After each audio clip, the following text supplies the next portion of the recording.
Assalamualaikum warahmatullahi wabarakatuh. Salam sejahtera untuk kita semua, bosku. Salam NKRI, salam merah putih. Welcome back to my channel, Game Sastra. Apa sih tujuan Bos Lipo datang ke Solo untuk menemui Jokowi? Apakah dia ingin menagih hutang? Hahaha. Siap-siap ya, sebentar lagi Pak Mulyono akan dipenjara. Selesai, game over. Ya, seperti pada judul thumbnail, teman-teman semua, ada momen di mana Bang Andre Rosiade itu kemudian ngamuk sampai mukul meja di depan petinggi Lipo. Ini, dan ada satu bahasa tuh yang keren dari beliau, bahwa Indonesia ini bukan milik Lipo ya, ini milik rakyat. Oke bosku, mari kita simak videonya. Jokowi terima kunjungan Bos Lipo Mukhtar Haryadi di Solo. Cie mulai berdatangan. Bang Andre Rosiade gebrak meja di depan Bos Lipo. Iya. Dahsyat, kader Gerindra yang satu ini selalu terdepan nih Gerindra dalam membela masyarakat. Berikut videonya. Ini Republik Indonesia bukan. Indonesia bukan Republik Lipo. Nggak ada yang bisa ngatur-ngatur Republik ini. Kalau kita nggak bejek Bapak, nggak panggil ke DPR, Bapak injak itu orang-orang itu Pak. Mohon maaf ya Pak. Ya saya dengar. Oh kita bisa atur polisi, kita bisa atur jaksa, kita bisa atur hakim. Makanya Bapak berani menuntut orang-orang itu. Bahkan di tuntutan Bapak, harta bergerak dan tidak bergerak orang-orang itu mau disita di pengadilan. Sakit jiwa Bapak yang ngutang, kok orang yang menuntut haknya Bapak zolimi. Sakit Kalau jiwa ya. turun gak mungkin Bapak cabut. Gitu loh Pak. Ya. Jadi kalau Bapak nggak bisa jawab, Bapak bilang, Bapak nggak bisa jawab. Biar kita panggil pimpinan Bapak. Ini Republik Indonesia, bukan Republik Lipo. Nggak ada yang bisa ngatur-ngatur Republik ini. Ya, negara ini punya Republik Indonesia. Bekas presiden ditemuin oleh Taipan, mau ngapain? Mau nagih? Hah? Mau ngapain? Mau ngerayu, ntar lama-lama ujung-ujungnya ngancem, aduh. Nggak tenang, nggak bisa tidur. Hah, beda dengan SBY ya kan, yang udah selesai jadi presiden bisa bikin lagu, bisa nyanyi, ya kan, bisa Beda main kali, Bang. gitar, main apa, piano sama cucu, ya kan. Nah ini orang udah jadi bekas presiden, tapi masih juga didatengin oleh Taipan, bohir, bandar, cukong. Cukong. Makanya negara ini bukan punya Mulyono, jadi nggak bisa seenaknya, bukan punya Betul. Jokowi juga. Negara ini punya rakyat Indonesia. Perjuangan para habaib dan ulama yang menumpahkan darahnya di Indonesia, ya kan? Kok pakai aturan Mulyono, pakailah. Sudah selayaknya pakainya harusnya aturan Islam. Kalau udah pakai aturan Islam, syariat Islam kan merdeka atas rahmat Allah Subhanahu wa taala, maka mengisi kemerdekaan harusnya dengan syariat Allah Subhanahu wa taala. Kalau nggak begitu ya begini jadinya. Inilah.com, ya elah, kita bacain aja beritanya. Begini jadinya. Nggak kentara, Mereka Bang. mengisi kemerdekaan tanpa pakai aturan Allah. Begini nih. Apakah pakai aturan cukong, aturan bandar, ada aturan oligarki? Aduh, ngeri sedap. Jokowi disambangi Taipan Lipo Group. Wah, saya tidur bilang apa? Saya tidur, kita bacain beritanya. Keluarga Taipan Lipo Group di Solo. Ya, ngapain di Solo? Mau kuliner. Mau makan soto Solo, sate Solo. Nggak mungkin kayaknya. Nagih, apakah nagih ataukah gimana? Aduh.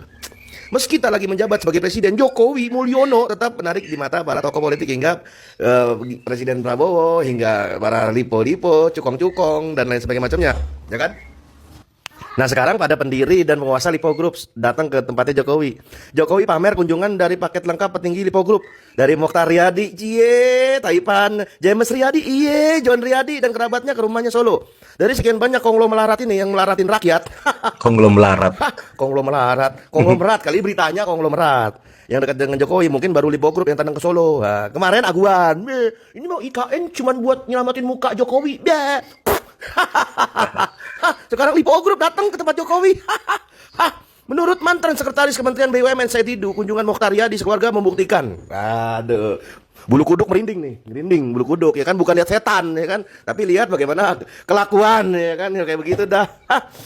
Ini membuktikan bahwa Lipo Group adalah anak emas Jokowi gitu menurut Bang Said Didu. Oh, Khususnya gitu. di periode pertama Jokowi dan periode kedua. Jokowi memberikan keistimewaan proyek pembangunan Meikarta milik Lipo Group. Meikartanya mangkrak iye. Memberikan harapan IKN keaguan.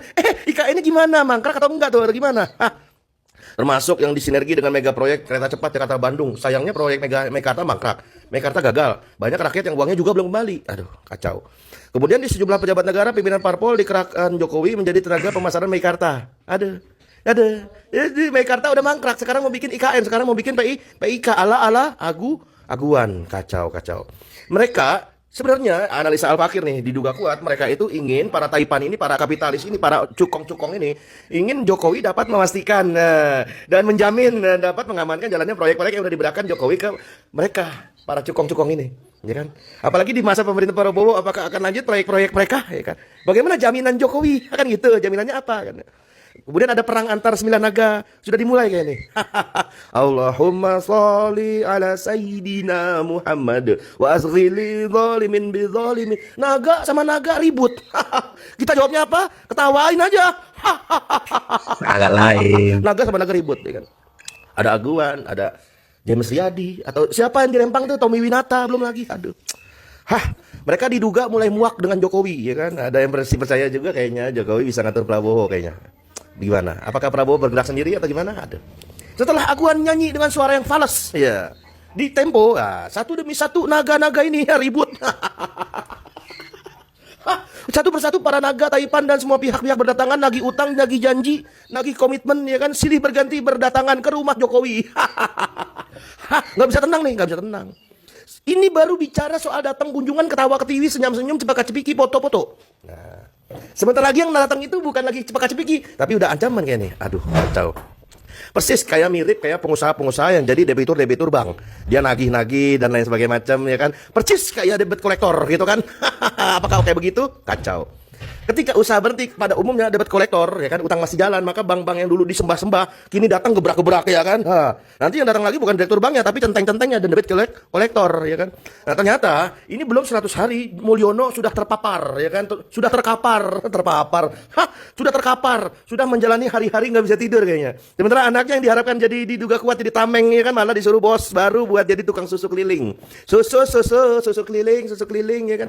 Gratis. Sementara karena makomnya seorang wapres, dia malah membiarkan adanya susu impor 80% masuk ke NKRI, harga mati. Gak make sense gitu, gak make sense. Bagiin susu gratis tapi susu impor, gak make sense. Apa kabar otak? Harusnya Mulyono ini mencontoh SBY. Setelah SBY pensiun, hidupnya tenang, main sama cucu, nyanyi-nyanyi, ketawa ketiwi, buat buku, main gitar, main dendangkan lagu ya kan. Tidak macam Mulyono kayaknya, yang lagi panik nih kayaknya. Ada yang panik. Bukan takut diganti, takut dibui. Aduh, kacau.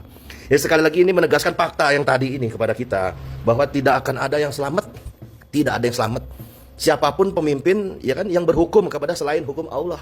Kalau mau selamat, tegakkan sistem Islam, tegakkan syariat Islam yang akan menyelamatkan bukan hanya pemimpin, tapi rakyat di bawah, dunia dan akhirat. Takbir, Allahu Akbar. Izin pamit. Wassalamualaikum warahmatullahi wabarakatuh. Ya, gimana nih bosku? Setujukah kalian kalau Pak Jokowi di penjara? Cobalah pendapat kalian di kolom komentar. Setuju apa tidak nih? Pak Mulyono itu di penjara. Ya, sah. Sangat keren ya apa yang dilakukan oleh Bang Andre Rosiade. Berani sekali dia gebrak meja di depan petinggi Lipo. Jadi mohon maaf sebelum bisa bilang bahwa Indonesia milik rakyat. Ternyata yang dikatakan Andre Rosiade ialah apa? Ya itulah tadi ya. Saya lupa tadi. Ini Republik Indonesia, ini bukan Republik Lipo. Oke bosku, sampai jumpa di video selanjutnya. Assalamualaikum warahmatullahi wabarakatuh.